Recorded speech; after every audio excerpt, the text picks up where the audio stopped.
brother Kweisi. Yes. Tell us a little bit about. Well, tell us a little bit about yourself. Where you from? What got you into doing culinary cuisine? Um, that's a really wide question. I always tell people I've been doing food all my life. I originally I'm from Barbados, and I was born in London. I was raised in Barbados, and I have been in the kitchen all my life, hanging on my grandma's skirts and following everything that she did. For a number of reasons. One is for most of my life I've had epilepsy, so it was one of these things where people had to always keep an eye on me. They felt like something was going to happen to me, and if they didn't keep an eye on me. So I was that kid that had to stick around with my aunt, stick around with at the house. Wasn't able to go outside and play that much. So a lot of my time was spent doing things that older people did, like they would prepare the meals. When my aunt went shopping, she would take me. So I learned a lot of what to do and how to do it when I was little. When she went to the market, she would take me. When she went to buy fish, she would take me. When she when she was working, she had her own shop, her own souvenir shop. She would take me there for a certain amount of hours during the day when I wasn't in school. So a lot of my life revolved around what was going on, with day-to-day life in my aunt and with my grandmother. So when my grandmother was home, my aunt wasn't, and my aunt was like one of the main breadwinners. My mother was in New York by that time, and she was a nurse in New York for a very, very long time, and she had just came over from London, and she was working here in the emergency room at Beth Israel Medical Center. So I grew up pretty much, a lot of my youth was spent going back and forth from New York to Barbados, from Barbados to New York, traveling to see my mom and traveling back home, and grew up around older people, my aunts and my cousins and stuff like that. So as much as I didn't have any brothers and sisters, I had my cousins. And that kind of life felt like home. But that's where my love for cooking started, because we used to do, I grew up around what they call nowadays seasonal cooking. Yeah. So, Seasonal cooking. Okay. Yeah. So what they would call today, what's available, what's growing on the trees, what fish is in season, or what things are available, what fruits are available. That's what they call seasonal cooking today. Oh, wow. Yeah. And that seems like one of the most healthiest things that you can do as a human being is eating what's available locally. And that's becoming a trend, within the realm of sustainability now. Yes, very much so. It's become very, very popular. For a number of reasons. People want to be more healthy. They want to live better lives. I think a lot of what has happened is that as people get older, they're trying not to take for granted their health, recognizing that younger and younger people are passing away over things that could be deemed preventable. That's right. So that's where we are right now, and that's why some people can say that I'm a lot more fanatical about my health than a normal person, but that's part of who I've become over the years. Wow, that's outstanding. How did you become vegan? I understand this is where this is a path that you've undertaken, and for the most part, this is how you're preparing your meals. Am I correct? Yeah, for the most part, yes. This is how I prepare my meals. I have been on this path now for a number of years. I've watched, when I first started, the very first time I started, I didn't know what I would call myself, in the beginning, I would call myself a starchitarian, meaning that, meaning that a lot of what we ate back then, starting out, was, a lot of soy, a lot of potatoes, a lot of breads and stuff like that. Things that were easily accessible at the time, but didn't really offer a lot of nutritional a lot of nutritional balance in the diet. As you grew and as you learned more about diet and supplementation and what's needed in the body, what the body needs, and what it needs as you get older, then you realize, okay, this is a lot more than I bargained for, but I'm willing to take this challenge on. Let's see. What would your favorite entree be now that you've gotten it down to a science? Oh man, that's a really good question. But some people would be mad at me for saying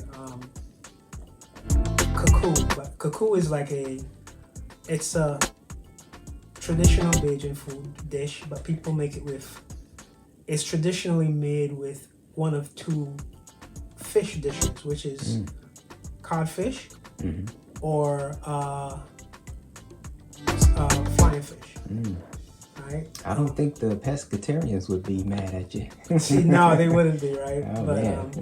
They wouldn't be. But at the same token, I just love cuckoo because of how it's made, and it uses in order to get it the right consistency. There's a lot of stove top. You gotta be pulling it and make sure that it's creamy. And, we use in order to do that. We use a lot of okra. And when okra gets hot, it gets slimy. Yes. So we use the slime from the okra in order to make it really, really creamy and really, So it's a wonderful dish. It's tasty. But being vegan, I love the okra part, but I would have to find something to supplement instead of the fish.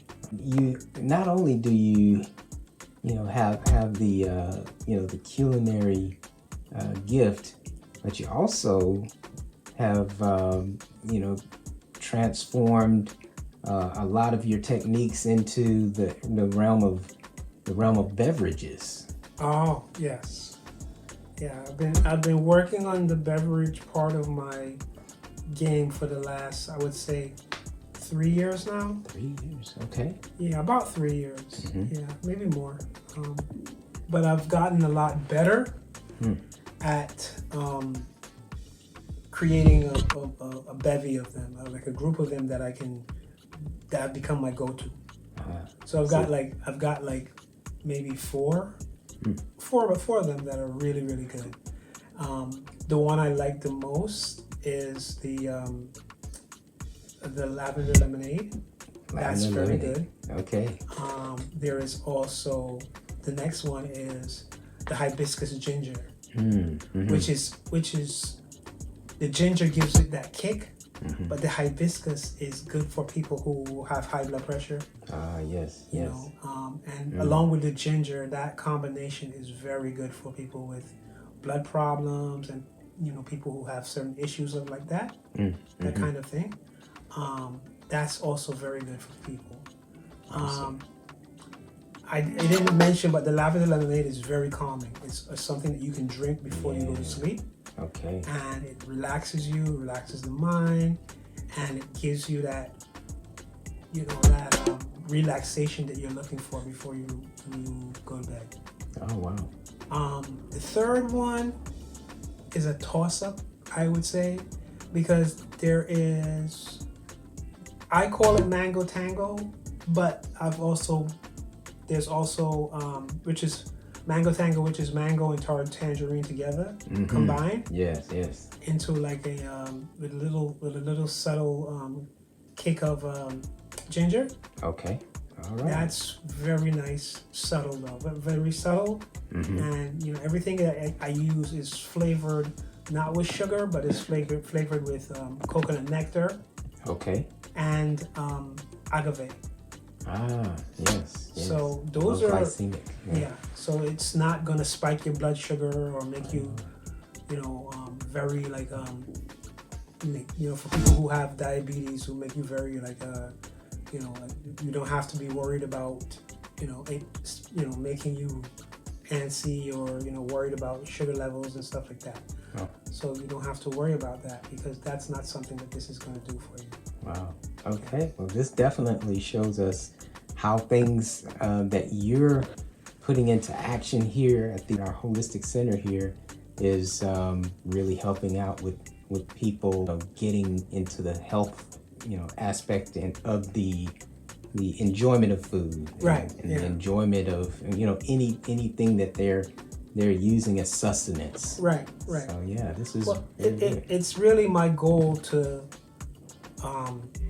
I mean, we live in a time now where, you know, everything is being separated, everyone is being separated. And what I really want to be able to accomplish is for our people especially to, you know, to unite through food. Not just unite in a way of just coming together, but unite where there is true you know, camaraderie in us, you know, seeing each other and understanding and enjoying food for what it really and truly is. Yes. There is a lot of people who talk about food and enjoyment of food, but they're missing the point that it's not just about the enjoyment, but also about the camaraderie and the conversation that comes from that, and the long-term relationships that are built upon that. Absolutely. It's the meals that our aunts and our mothers, grandmothers put together that keeps the family together. Right. It, you know, brings people from all around. Yeah. And most definitely food is the glue, that so to holds speak. all of us together. Yeah. Absolutely. Well, Brother Kweisi, can you tell us how we can get in touch with you and view some of your creations? Well, my business line is 917-862-1281, and my email is vegan extravaganza, or VEGANEXTRAV2355@gmail.com. And you can also reach out to me at Vegan Xplosions on Facebook. And that's pretty much all of my information. Wow. Well, everybody, you heard it. He is on Facebook, so I know that you can take a look at what he has to offer the world here. And I'm really appreciative of you coming on and demonstrating, you know, your gift in making one of your very first dishes. And we're gonna pan over to that here in a second. All right, Brother Kweisi, we're gonna do this. We're gonna pause here, and we're gonna take a look at one of your dishes. Hi, good afternoon, everybody. My name is Kweisi. Most people know me as Kepra, and I'm a vegan chef. Okay. Today, I'm making for you a poached pear. Very, very simple. One of the first things you learn in culinary school. So, first thing you have for us to start with is your liquid. So what we have as our liquid is cran-apple juice. We have a little bit of Moscato, original Moscato, and that goes in your pot, your quart pot, okay? And along with the two of those in the pot, I have put 2 cinnamon sticks, right? 2 cinnamon sticks, along with a little bit of mixed essence, right? And also 2 or 3 pieces of dates, just nicely cut up very small, and everything goes into the pot. Okay, so here we are again. So now we have our cored apple and also our pear, both of which are ready to go. They're already peeled and things like that. Now, what I'm going to do next is take them both, put this on the stove, along with everything else that's in there, the cinnamon and the nutmeg. One thing I forgot, the nutmeg. So we need a little bit of nutmeg in there, just for taste. You can't have cinnamon without nutmeg. That's what my grandmother always said. A little bit of cinnamon, a little bit of nutmeg brings the flavor out of the food. Food already has the flavor, but you need to bring the flavor out of the food. Next, we're going to take it to the stove. Okay? Thank you. I think that should be enough. Just a little bit more. Okay. Okay. All right. You know it's done, right? When you know it's done, when you are able to see the color difference in the fruit, right? The fruit now the apple is now a little yellow, right? And the pear is, a little bit more, translucent. It looks very much ready to be cut, you would say. All right? And everything else in there that's broken down, your cinnamon stick is the only thing left that is still, holding together. You see all of the liquids and the nutmeg and all of that has created its own flavor, right? And that leaves it looking very beautiful, but smelling so aromatic. All right? And this is where we are. In a second, we will cut them and taste. All right? That's beautiful.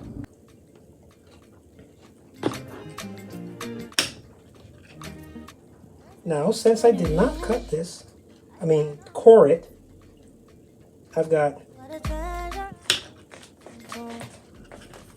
have to core it. All right.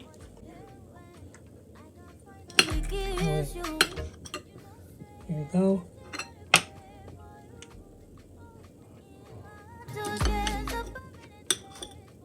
And we've got 1, 2, 3.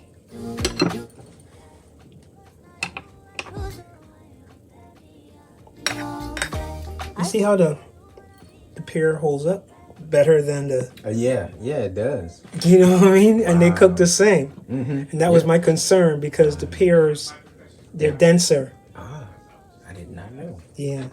I always thought it was the other way around. Nah. Pears are denser. Yeah. And then, right here we go. A little bit more. And There's one more thing I gotta do on that. I gotta use what I have here. There we go. Now that's the glue. Yes. So we do a little bit of dip and swirl. Right? Need a bigger spoon to get a little bit more swirl here. All right, and we go. And you go around. Right around.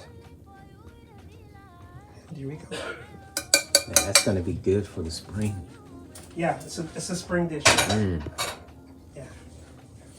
And that is what we have.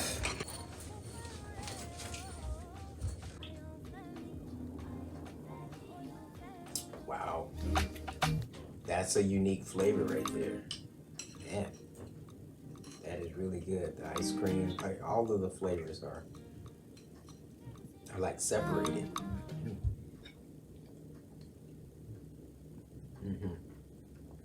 You've done it. You've done it. Do Wow. I think I'm going to enjoy the rest of this. Screw that salad. Yeah. Salad schmallet.